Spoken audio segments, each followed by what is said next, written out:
Hello बच्चों, कैसे हैं आप सभी। चलिए इस वीडियो में हम समझेंगे क्लास 4 की वर्कशीट नंबर 63B जो कि 6 सितंबर 2021 की वर्कशीट है और आज का सब्जेक्ट है ईवीएस। बच्चों यहाँ पे आप अपना नाम लिखेंगे और यहाँ आप अपनी टीचर का नाम लिखेंगे। तो चलिए हम अपनी वर्कशीट को शुरू करते हैं। नमस्ते प्यारे बच्चों, हम आशा करते हैं कि आप सभी स्वस्थ एवं सुरक्षित होंगे। देख लिया हमने जग सारा, अपना घर होता है सबसे प्यारा। चाहे आप कहीं भी चले जाओ, कुछ भी देख लो, फाइनली आपको ये समझ में आएगा कि आपका घर सबसे ज़्यादा प्यारा होता है और आपका परिवार ही एक ऐसा परिवार है, एक ऐसा समूह है जो आपको हमेशा सपोर्ट करता है, आपका साथ देता है। प्यारे बच्चों, चाहे घर किसी भी प्रकार का हो, हमें सबसे सुरक्षित जगह हमें अपना घर ही लगता है। यदि हम पुराने समय की बात करें तो कुछ लोग गुफाओं में तो कुछ कच्चे घरों में रहते थे। देखो, पुराने समय के लोग ना कुछ तो गुफाओं में रहते थे, कुछ कच्चे यानी मिट्टी से घर बना के उनमें रहा करते थे। और हमारा जो घर है हमारे लिए सबसे सुरक्षित जगह होती है। वहीं पे हम बिना कुछ सोचे समझे, बिना कुछ डरे आसानी से रह सकते हैं, बेखौफ रह सकते हैं। समय और जगह के साथ साथ घरों में काफ़ी बदलाव आए हैं। तो बच्चों, आज हम विभिन्न प्रकार के घरों के बारे में जानेंगे। देखो, आपने अपने आसपास ही देखा होगा कि घर बहुत अलग अलग प्रकार के होते हैं। कुछ बहुत बड़े होते हैं, कुछ छोटे होते हैं, कुछ सीमेंट के बने होते हैं तो कुछ मिट्टी या बांस से बने हुए होते हैं, लकड़ियों से बने हुए होते हैं। तो ऐसे ही अलग अलग घरों के बारे में आज हम जानेंगे। तो चलिए देखते हैं। तो देखिए, यहाँ पे हम पहचानेंगे कि किस घर को क्या नाम से जानते हैं। जैसे पहला है झोपड़ी। आप देखो यहाँ पे कहीं लिखा हुआ है, झोपड़ी कहाँ पे दे रखा है, हमें पहचानना है। तो ये है झोपड़ी, या जिसको हम हट भी कहेंगे। तो पहले में आप लिख देंगे झोपड़ी या हट। दूसरा जो हाउस है इसका नाम होता है पैर बांसा या स्टिल्ट हाउस। तो दूसरे में आप लिख देंगे स्टिल्ट हाउस या पैर बांसा घर। ठीक है। अब इसके बाद आप देखेंगे जो तीसरा घर है, ये आप शायद पहचानते होंगे, ये बर्फ़ से बना हुआ होता है। तो इसको कहते हैं इग्लू। तो तीसरे में आप क्या लिखेंगे, इग्लू। और चौथा है, एक ऐसा घर है जिसमें बैठकर आप घूम सकते हो, फिर सकते हो। तो ये इसको हम कहते हैं कारवां। ठीक है। तो चौथे का नाम है कारवां। और पांचवा देखो, ये पानी में चलने वाला घर है, यानी ये बोट यानी नाव भी है और घर भी है।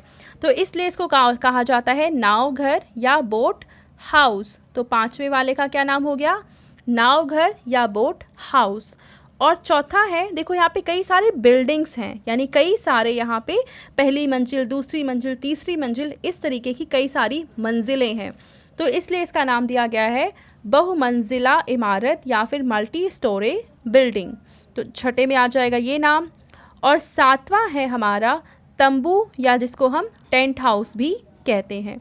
तो सातवें में आप लिख देंगे तंबू या टेंट हाउस। तो इस तरीके से क्वेश्चन नंबर 1 कंप्लीट हो गया। आपको क्या करना है, इसके नीचे ही इनका नाम लिख देना है। ठीक है, या इनके आसपास जहाँ पे भी आपको सही लगता है, या नंबर 1 नंबर 2 करके भी आप लिख सकते हैं। अब हम देखते हैं दूसरा प्रश्न। इसमें हमें कह रखा है कि बच्चों, रहने के लिए घर सबकी ज़रूरत है। आपको घर की महत्ता से संबंधित कुछ वाक्य नीचे दिए गए हैं। संकेत बॉक्स की सहायता से इन वाक्यों को पूरा कीजिए। देखो, हम सबके पास घर होना बहुत ज़रूरी है, क्योंकि बिना घर के हम कहाँ रहेंगे। तो इसलिए घर हमारे लिए बहुत ज़्यादा इम्पॉर्टेंट है। यहाँ पे हमें कुछ 1 2 3 4 5 6 खाली स्थान दे रखे हैं और उनमें भरने के लिए हमें यहाँ पे कुछ शब्द दे रखे हैं।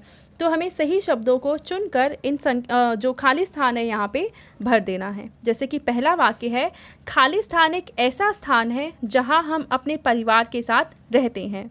तो हम अपने परिवार के साथ कहाँ रहते हैं, तो हम रहते हैं घर में। तो पहले में आ जाएगा घर।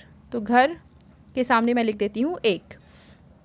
दूसरा है, यह हमें सर्दी, फिर यहाँ पे खाली स्थान, वर्षा, खाली स्थान, बर्फ़ आदि से बचाता है।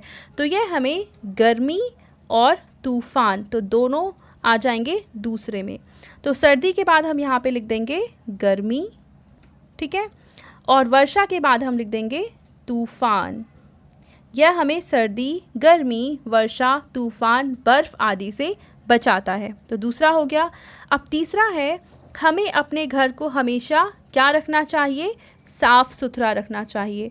तो तीसरे में आ जाएगा साफ़ सुथरा। यहाँ मैं लिख नहीं रही हूँ क्योंकि जगह बची नहीं है, तो आप लिख देंगे साफ़ सुथरा तीसरे में। और चौथा है, हम अपने घर को खाली स्थान से भी सजा सकते हैं। तो हम अपने घर को, चौथे में आ जाएगा पौधों से भी सजा सकते हैं।